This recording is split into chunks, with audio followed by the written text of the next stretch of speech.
Walter, you have a tremendous amount of insight from following and studying some of the world's greatest minds, but also from a tremendously successful career of your own as a CEO and as a business person.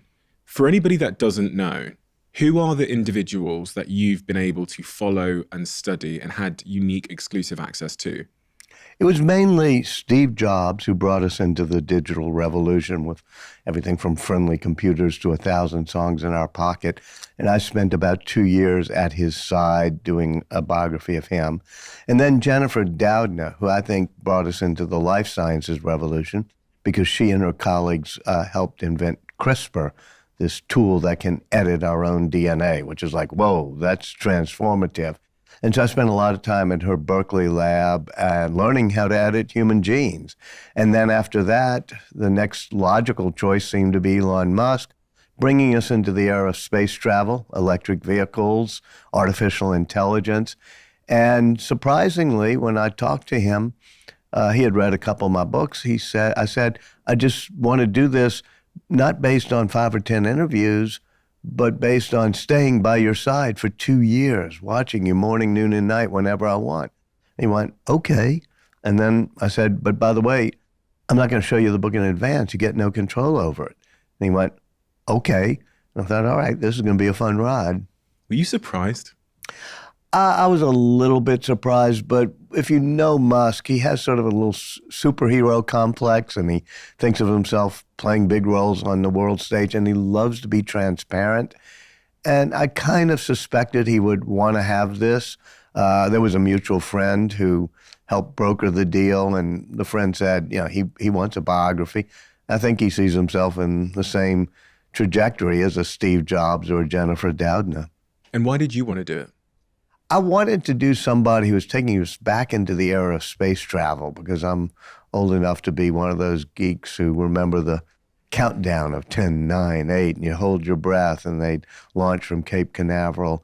Also, I believe very much sustainable energy is important to the planet, which means not just electric vehicles, but solar roofs and power walls and the things he's doing.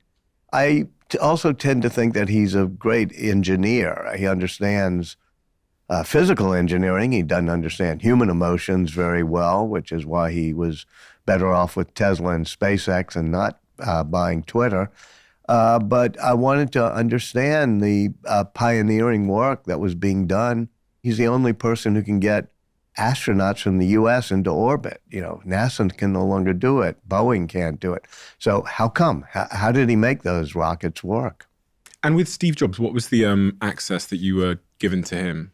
Oh, I stayed in his guest house right in his backyard for off and on for a couple of years.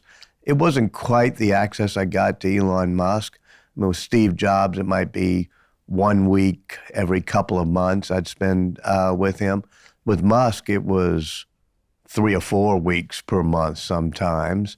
Steve Jobs was interesting, but he was mainly interested in the beautiful design and conceptualizing of products.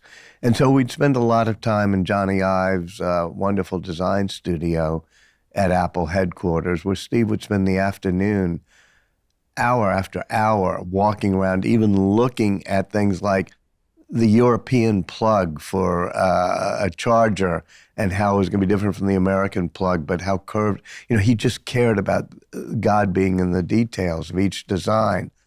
Musk cares a lot more about executing the design through manufacturing and assembly lines. Musk spends about 80% of his hardcore mental energy designing the machines that make the machines. In other words, the Raptor engines or the battery cells or the Teslas. And so a lot of the time I spent with him was on assembly lines.